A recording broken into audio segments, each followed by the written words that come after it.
Nigger. I have conflicting thoughts regarding the use of this word. I am not in conflict, however, regarding my use of it. I do not place restrictions on the use of the word unless it is in my private space.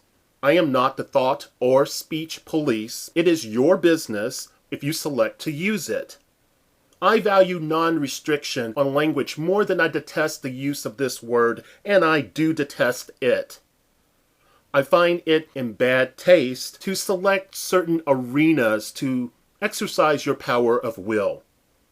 I select not to use it because I find it offensive and deeply rooted in hostility. I do not knowingly use any racial slurs. Sometimes this is difficult to avoid as language does evolve. It is my opinion that it is only legitimate to use racial slurs if one is making a historical reference, conducting an academic discussion, or reporting an incident verbatim. I view the word nigger as a window to hate and potential violence. It shuttles me to a period of oppression within American history. It reminds me that there are elements within the human family who are sopping with loathing and indifference to its historical use. The foul stench that is associated with this word, its history, should never be forgotten. Therefore, I would not select to censor it from the English language or any creative writing. Historical significance aside, I believe if blacks can use this word, then every other group should have access to it. I apply the same reasoning to any other racial slur. It is not sacred. There are no such thing as sacred words in my opinion. Yes, I tearfully understand that this vile, disgusting, despicable linguistic communication was the last words, was the last sounds heard by some blacks before their death. It sickens me to envision, to remember how its use provided license to treat a black person as subhuman. Now, I do not buy into the idea that it has been reclaimed by blacks within America or by popular culture. This appears to be a weak statement. It can never historically not be an emotionally charged word. Though a subculture or a younger generation can change the context and intended idea, it does not eliminate its former meaning or history. Nor does the lame attempt of creating a derivative of the word undercut the original's significance. You can latch on to the importance of the relationship between the speaker and the audience all day long. Fine, I encourage you to keep it within the private arena. If you select not to, then please do not expect others to conform to your mindset because you see your use of it as progressive. I do not want to argue about how variables makes the difference in context.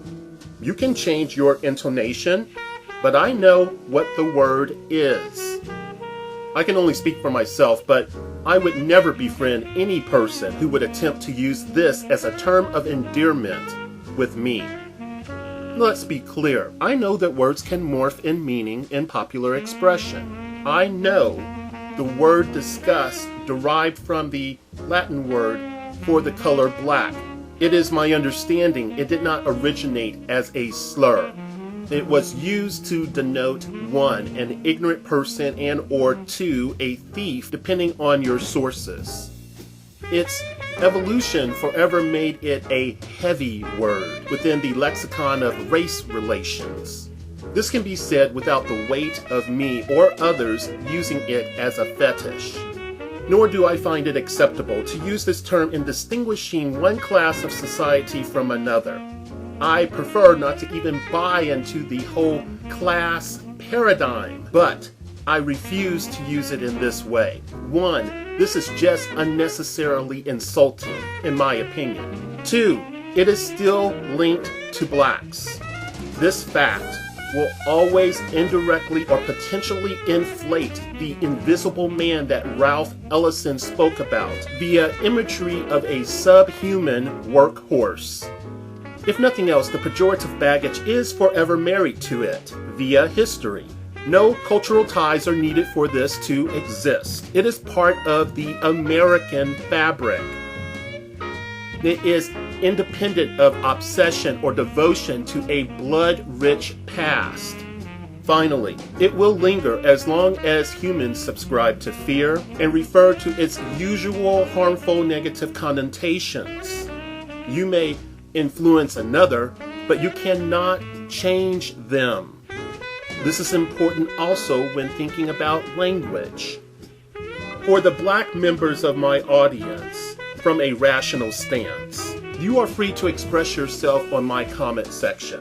I hope not to read the whining about the need for other cultures to stop using the N-word, no matter the context. Keep this in mind. Unless you do not use it, there is no consistency demonstrated. So, how can you project an illusion of moral authority? Also, in a public arena, who are you to make one submissive to your will? Yes, I understand its connection to our history. That's why I lament its common use by anyone. It is my hope that we will not censor this word, nor function as the law for appropriate speech. Hopefully, we can individually come to terms with what is in our best interest privately, while publicly respecting a route that is reasonable and show discernment in our actions. Thank you for your time.